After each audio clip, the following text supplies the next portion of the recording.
If there was ever a game that didn't need an introduction, it's Half-Life 2. The game has been considered a masterpiece ever since its release almost 20 years ago. Chances are you've either played it, or if you haven't, heard enough people gush about it. Though just to make sure everybody is on the same page, there will be spoilers in this video, so proceed with caution. I personally didn't get Half-Life 2 on launch, but thanks to the fact that Steam remembers every single product activation all the way back to the very first game that shipped with its particular flavor of DRM, I can prove that I activated it about half a year after release. And let me tell you, hard as it is to believe these days, tying a game to a launcher that had to ask for permissions from a server every time you wanted to play it back then was close to sacrilege.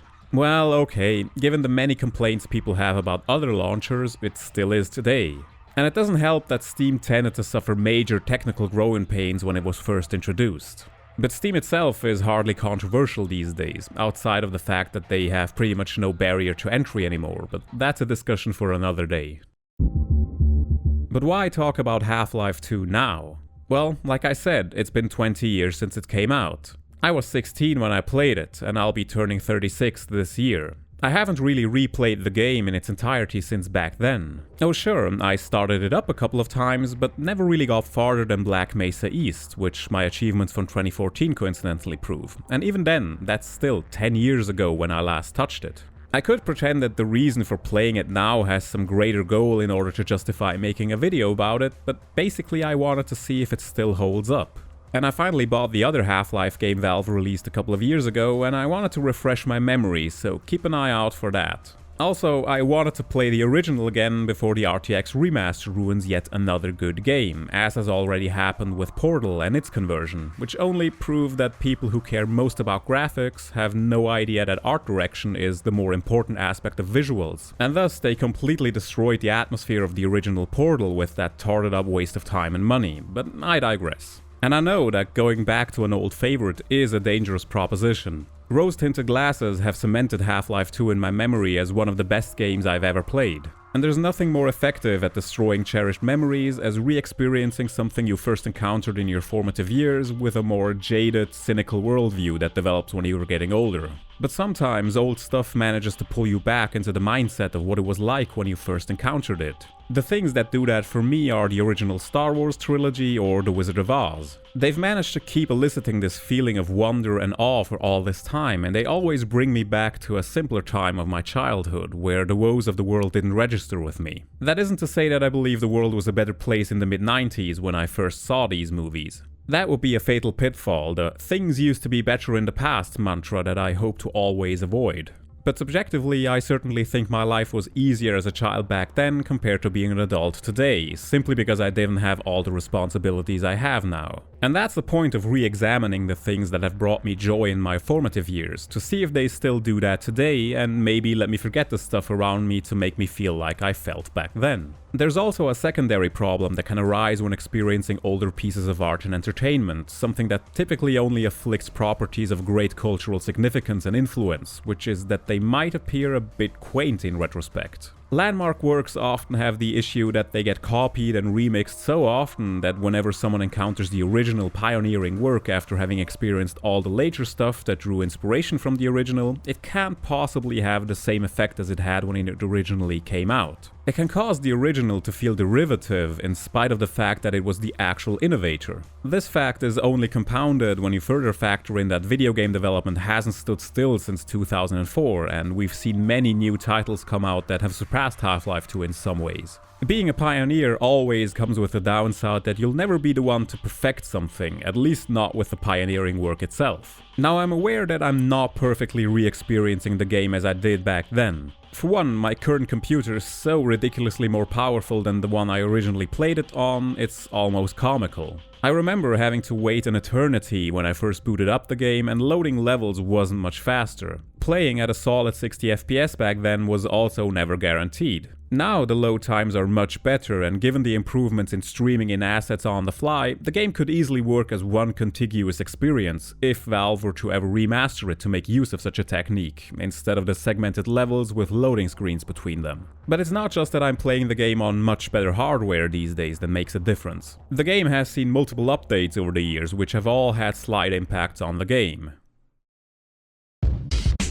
Half-Life 2's opening immediately sets it apart from most other games. There's not a lot of explanation for why you're here, and the mystery for why the events that are being set in motion happen have been debated for years. If you've played the original Half-Life, you'd think that by the end of that game you've beaten the aliens that have invaded Earth and everything goes back to normal. Except nothing of the sort happened. While Gordon Freeman, the protagonist of these games, has been frozen in stasis for around 20 years, the world has fallen victim to a completely different alien invasion by the so-called Combine. When it rains, it pours, I guess. What I've always liked about these games is their commitment to only showing you things from the main character's perspective. You never receive any information that you haven't directly observed through your character's eyes. But there is a bit of a downside to this, because both Half-Life and Half-Life 2 seem to be raising a lot more questions than they're willing to answer. And the choice of only introducing information to the player through dialogue directed at the main character means that you can't go too far or it'll just become an info dump.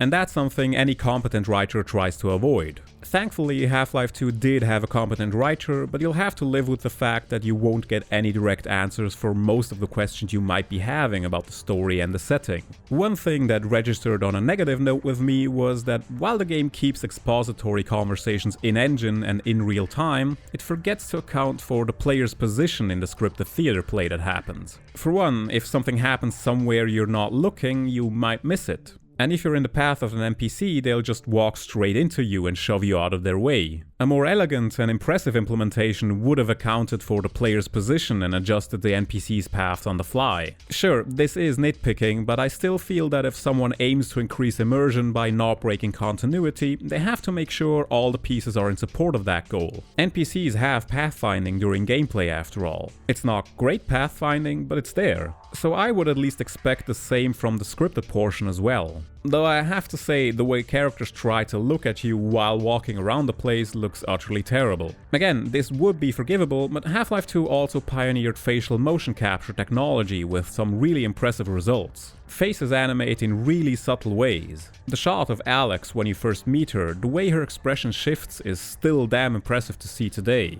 But that high level of quality must be maintained throughout. And seeing these characters weirdly shuffle along to not face away from you is far away from that level of quality. The first couple of chapters are fairly straightforward. Just like the first game, Half-Life 2 is content to let you settle into its world, letting you walk around these environments with no combat and just absorb the atmosphere.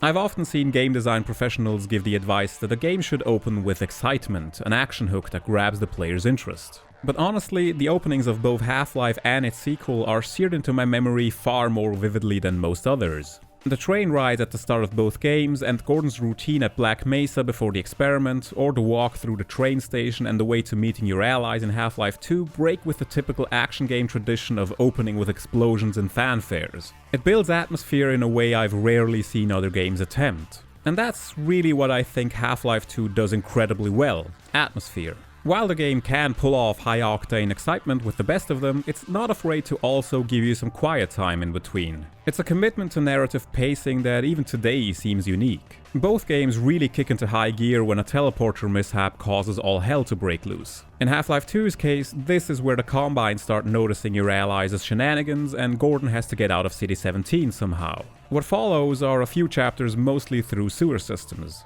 And it's a testament to the quality of the game that it manages to make a sewer level not suck complete ass, because historically, sewer levels have always been some of the worst. It's a nice mix of action and puzzle solving, and it neatly introduces players to the physics gameplay. These days, this is obviously nothing new. Games that put physics interactions at the forefront of their game design are quite common. But you have to remember that back then, even having things fall down to the floor convincingly was a manual process. Giving players the ability to pick up and throw something and just letting the physics calculation handle it wasn't as common as it is these days. And a game making use of these physics interactions for its puzzles was a novelty back then. The second half of the escape is also the introduction to the first vehicle players get to pilot, the airboat. This and the second vehicle section in the buggy are both a mixed bag.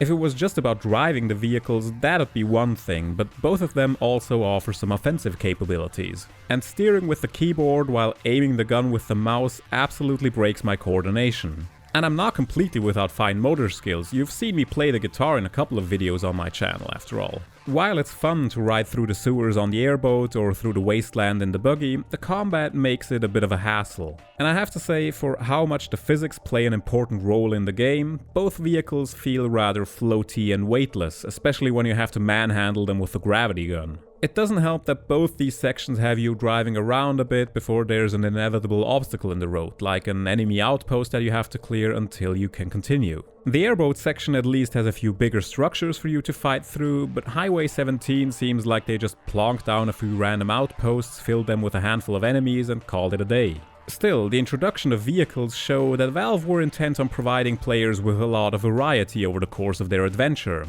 It's not just a bunch of combat encounters strung together, there's a sensible structure to proceedings. After the exhilarating escape from City 17 and a short break to chat with acquaintances and tutorializing the gravity gun, the game switches gears completely and sends you to Ravenholm, the horror section of the game. If you were upset that the zombies from the first game didn't get much time in the spotlight until that point, Ravenholm certainly delivers on that front. I admit, I was kind of a chicken shit back when the game came out. I was terrified of going to Ravenholm, especially after the characters in the story already made it sound awful. I'm still not the biggest fan of horror games these days, but honestly, Ravenholm is not that scary. The town's gimmick is the many creative ways you get to kill zombies. The main star of the show is clearly the recently acquired gravity gun and the many conveniently placed circular saw blades and explosive barrels. There are also a bunch of traps and contraptions set up by the sole-surviving inhabitant of Ravenholm, the slightly mad Father Gregory, which are mostly fun to use. Overall, Ravenholm is pretty neat, and I really enjoyed the level design that made intelligent use of verticality to wring out a much larger seeming play area than what the true, rather small size of the section would imply. Though the two sections where you have to stand your ground while waiting for an eternity for an elevator or a cart on a rope respectively to arrive did test my patience. Then again, I disliked these sorts of sections in other games as well. What I generally like is the overall structure of the adventure. First, it's all about escaping City 17. Later on, it's about rescuing one of your allies, which culminates in a rather spectacular sequence in Nova Prospect. Invading the facility with a bunch of tamed antlions was a lot of fun. What wasn't though was the section immediately preceding it. Before you get to tame antlions, you have to avoid them by not walking over sandy areas. For some reason, walking over something else that you put down on the sand first doesn't bother them. If you're good with the first-person platforming and handling objects with the gravity gun, you'll rarely have to deal with the antlions, so the game at least rewards skillful play here. This is another section where the game puts its focus on the gravity gun. And yeah, the gravity gun is cool. I really like pulling faraway things towards me and flinging them at enemies or solving physics puzzles with it. And putting more focus on the physics interactions and manipulating objects to solve puzzles is great. But you know what I'd also like? To rotate things. This seems like a massive oversight, but once you've grabbed something, you can't rotate it while holding it with the gravity gun. The lack of this feature makes certain sections unnecessarily cumbersome. Take for example this section where I wanted to place a wooden plank so I could walk between these two rock formations. In order to rotate it, I had to lay it flat on the ground, walk around to one end of the plank and grab it from that direction so I could place it straight across in front of me. This happens all the time. And it doesn't help that whenever things you're holding collide either with other physics objects or the level geometry, things tend to spaz out in unconvincing ways. As mentioned at the beginning of this video, Half-Life 2 was a pioneering game, especially when it came to physics. But it's also clear that it's an early implementation of that concept into gameplay, and it's important that we're honest about stuff like this. And some of the physics puzzles also suffer from the problem I outlined at the start. They seem quaint in a world where physics engines and physics-based gameplay are no longer novel. Like, how impressive is that seesaw that you have to weigh down on one side with a bunch of bricks, really? The penultimate part of the game mostly focuses on urban combat, where you take the battle back to City 17 and openly fight against the Combined forces. I like how events generally ramp up in excitement with what follows Nova Prospect. As I said earlier, Half-Life 2 is content to just let you stop and smell the roses, but it doesn't forget to also keep the pace going when the story demands action. This latter part is also accentuated by another new gameplay aspect, which are the squads you get. Nova Prospect first had you run around with an army of antlions, which you get to control after defeating one of the larger and much tougher antlion guards. They attack whatever you throw the pheromone pod at, and the game constantly spawns new ones to fill up the roster if some of them die along the way. Similarly, the uprising back in City 17 gives you a couple of resistance members which you can also order around. Though most of the time it's not really necessary, because both types of allies tend to attack enemies all on their own without much input from you. While I like the goal of the game to switch up proceedings and not just offer the same experience throughout the entire runtime, I think the squad-based gameplay was a little tedious, if only for the fact that they constantly get in your way. You can't just clip your way through allies, and they take ages to register that you might want to walk through a hallway or other narrow passage. Not to mention that your human squad mates love to remind you to reload at every chance they get. Seriously, the vocalizations get a bit overbearing, especially given that they're so gosh darn polite all the time in the middle of a fucking war zone. The highlights for me here are the battles against the giant striders that keep pelting you with their insane arsenal and who can reasonably only be dealt with the rocket launcher. In general, I really liked the quote-unquote boss fights in Half-Life 2. And I put that term in quotes because nothing really makes them appear as special fights. Lots of games love to put a fancy cutscene or the name of the enemy along with its giant health bar front and center to sell the idea that you're fighting an important foe. As with the rest of the presentation, Half-Life 2 maintains confidence in its style and just tackles these boss battles the same way as the rest of the game. They're tough and sometimes require certain strategies to fight, but most importantly, most of them are memorable. Though while I applaud the game for trying to keep the immersion going for the entire runtime, some battles did feel a bit video gamey. Take for example this one against the chopper on the airboat, which just continuously drops a ton of water mines in predictable patterns. Or the fact that the fight against the first Antlion guard happens in what clearly reads as a traditional video game boss room. It's not that I consider these fights bad because they're outwardly comparable to typical video game boss fights. It's just that so much of the presentation relies on the perception of realism that breaking this perception makes the offending bit register as out of place. This is for example also true if you consider the many wooden crates you break over the course of the game, but not a single wooden door would yield to either your crowbar or your other armaments. It causes a hairline fracture in my suspension of disbelief. The grand finale takes place within the Combine Citadel, the gargantuan building that has been looming tall for a big part of the game. Entering the Citadel is almost indescribable. It's another testament to the quality of the atmosphere the game manages to create. The lengthy ride in the pod, which reminds me a lot of the opening to the original Half-Life, serves as an excellent bit of downtime to reflect upon what you just achieved and, more importantly, a moment for you to refocus on what you're about to do. And I love this moment where it seems like you've just stepped into a trap and get stripped of all your weapons, only for the gravity gun to become supercharged so it finally also works on organic things like your Combine enemies. This moment reminds me a lot of the apotheosis stage of the monomyth. And while Half-Life 2's story doesn't perfectly map onto that narrative structure, you can tell that this moment was inspired by similar moments from heroic fiction where the hero is at his seemingly lowest point, only to be granted quote-unquote supernatural aid to fulfill his quest. The rest through the Citadel isn't all that challenging thanks to your new super weapon, but that's kinda the point. The trials and tribulations are behind you. It's time to face your adversary.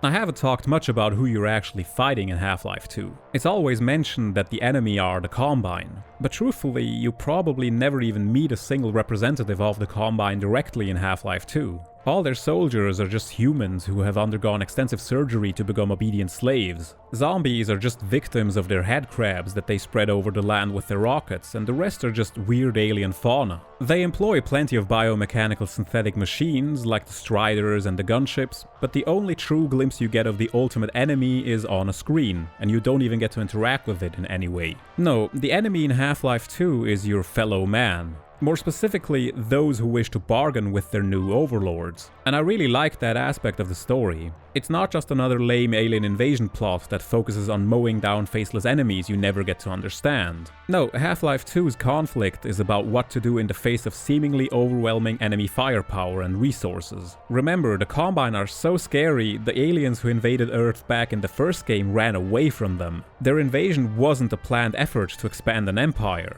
It was just a last-ditch attempt to get away from the real enemy. So while Dr. Wallace Breen is certainly painted as the villain of the story, he doesn't seem evil just to be evil. He genuinely seems to think that aligning with the Combine is beneficial for humanity, and he makes compelling arguments for his position. It's only a shame that the denouement boils down to a few last token fights against some Combine soldiers while doing a bunch of platforming, and eventually culminating with you firing energy spheres at the reactor powering the rift that allows the Combine forces to traverse to Earth. And after that, Valve chose to once again end things on a massive cliffhanger instead of actually resolving something for a change. And while I know that the story eventually continues in the episodes, honestly I would have liked something more definitive at this point. The game excelled at pacing its story, and like I said, they chose to tell a story that only reveals exactly as much to the player as it does to the main character. But some type of payoff still would have been nice, instead of just another visit by the ever-cryptic G-Man, who is another variable that always comes completely out of left field. I know I said a second ago that the Combine seem like the ultimate enemy, but who's behind everything pulling the strings? The G-Man often refers to his employers and also mentions that Gordon's contract was open to the highest bidder, a line that Dr. Breen also mentions at the end. And it's totally unclear who that highest bidder actually is. Maybe it's an ally that we've already met, or maybe a completely unrelated party that has yet to make an appearance. The first of the 2 episodes doesn't much expand on any of those questions. It mostly focuses on escaping City 17 again after the Citadel threatens to explode. The very start of the game reveals that the Vortigons have somehow interfered with the G-Man's plan of putting Gordon back into stasis, given that he wakes up in the rubble below the Citadel. And that's certainly something worth noting, since the G-Man has thus far appeared to be completely in control. But everything after that is strictly about getting out of the city somehow. There's little plot development going on. What does happen, at least in the first couple of chapters, is that the character of Alex Vance gets more fleshed out. She was already a well-rounded character in the base game, but episode 1 shows quite a few more scenes of character development, especially the way she feels for all the victims of the Combine when she encounters the Stalkers in the Citadel and the train. Much of the focus in general has been put on Alex, given that she's right next to the player for most of the runtime of the game. She's also very helpful during combat encounters, and she can certainly pull her weight, so at the very least the game doesn't commit the sin of giving you a useless support character that you have to babysit. There are some nice touches in there, like how during the sections in the dark she fires on enemies the player highlights with their flashlights, or she'll take up a support role as a sniper or behind a turret. She's generally also just fun to be around, since she doesn't continuously spout the same lines over and over again, and her scripted scenes really manage to give her a lot of charm. Outside of that, I'd call episode 1 a mixed bag. The escape through the Citadel was fine overall. In general, it continues the adventure where it left off, with the still elevated gravity gun and a bunch of puzzles. What follows next though is probably my least favorite part in any of these games. Valve seemingly wanted to revisit the horror theme here, and as such much of the chapter is fighting against zombies in the dark. The only new thing here are the Combine zombies, or as Alex puts it... A Combine zombie? That's like a zombine, right? Zombine, get it? Okay. I really didn't enjoy that section very much, because it's fairly repetitive and overly dark. The game loves to put a locked door in front of you, and the only way forward is to crawl through vents to open it up from the other side, so Alex can continue along. She can effortlessly climb around the levels, but for some reason crouching through a bunch of vents is off the table for her. This happens twice in quick succession, and it really didn't need to be there. Especially the second time, when Valve went into complete sadist mode and just decided to have a few rooms filled with laser trip mines and explosive barrels just to ruin your day. To me, this sticks out like a sore thumb, because it feels like a staged video game section and not an organic part of what an escape from City 17 should look like. And the sections happening in total darkness were just a pain to play through thanks to the horrendously short amount of time you get to use your flashlight until the battery depletes. For some reason, Valve thought it was a bright idea to have the flashlight, sprint function and air supply for underwater segments draw from the same stamina pool. I already hate games that have obnoxiously short battery life for their flashlights, but Half-Life 2 at least got around that by not having extensive segments that happen in near total darkness, so managing the stamina meter, or auxiliary power meter as the game calls it, wasn't as much of a hassle in the base game. And no, Valve, pointing out the short battery life with one of your characters doesn't suddenly make it okay. The rest of the episode doesn't really manage to fully recover either. Sure, the part leading up to the final stretch is basically at the same qualitative level as similar parts of the base game, but honestly that's not really what I wanted. Just making another Half-Life 2 level simply isn't enough. We've already played that. Adding a few holes in the ground out of which antlions spawn until you block them off with car wrecks doesn't improve the gameplay. What was a nice touch though was seeing fights between the Combine and the zombies. That really manages to show the Combine's grip is loosening, how they're not just losing control of humanity, but of the entire situation itself, given that their own weapons are being used against them. But even with that glimmer of light in mind, what really soured me on episode 1 was the actual final stretch of the game, where you have to run back and forth across the same map 4 goddamn times to escort and evacuate a bunch of citizens. Sure, each time you go something new happens, but it's still just a lot of pointless backtracking, which was heavily foreshadowed when Alex mentions that they should have just escorted everybody in one single go instead of in smaller groups, since your first trip goes over without a hitch. For a game that manages to nail comedic timing when necessary, this one really fell flat, because I groaned at the fact that I could predict what was going to happen next. As is customary for the series, episode 1 also ends on a cliffhanger when you finally manage to leave City 17 by train while the Citadel explodes. A cliffhanger here isn't as egregious, since this is supposed to be the first part of multiple episodes after all. Heck, episode 2 ending on a cliffhanger also wouldn't be that bad, had an eventual episode 3 actually been released. Aside from that, I liked episode 2 better than episode 1. It's generally more varied, with the bit in the mine that's slowly being turned into an antlion hive, as well as the woodland areas on the surface. There's not a lot to say about the gameplay that hasn't already been said though. It's generally again on the same qualitative level as the other games in the series, and it at least tries a few new things here and there, like introducing the new hunter enemies that are a lot of fun to fight. But adhering to what Valve already presented in the previous games also means certain bad stuff has carried over. There's once again a lengthy stand your ground mission where you have to fend off waves upon waves of antlions. Or this silly room here filled with zombies in the mining settlement, which telegraphs that it's a trap from a mile away, but you can't avoid it at all. Or later on, this bit in the White Forest Inn, which also screamed ambush long before I sprung the trap, thanks to the plethora of ammo and health caches. What I'm trying to say here is that many of the set pieces tend to repeat themselves, and the game becomes fairly predictable at times. Though I have to say, for as much as I rail against these stand your ground segments, I really enjoyed the finale against the Striders and Hunters. That felt appropriately climactic and once again made intelligent use of the game's signature weapon, the gravity gun, and it also implemented driving around in a boss fight, which was a much better use of the vehicle than fighting with a mounted gun. There are also certain parts that advance the plot and actually attempt to fill in a few bits of backstory. For one, the G-Man makes a rather ominous appearance by manipulating Alex into delivering a message of his to her father. And at that point, Eli is the first person to ever really acknowledge the G-Man himself out loud for once. Though unfortunately, we don't really get that many answers, and honestly, his death at the end of the episode feels again fairly predictable. Killing off someone who is just about to tell you the big secret is a well-worn trope. But it's also a bit of an insult for players who have been following this series and wanted some resolution instead of ever greater mysteries. Likewise, even though I really liked finally meeting the Combine advisors directly, they're still mostly faceless enemies that never communicate with us. We don't know much about any of the big players in this narrative, and we're 2.5 games deep into this series. So, after having now replayed the game almost 20 years after I first played it, what are my feelings about Half-Life 2? Honestly, I still really enjoyed my time with it. Yes, the graphics are dated at this point, some of the physics puzzles are a bit quaint, etc. Pretty much everything I mentioned from the beginning of this video is true.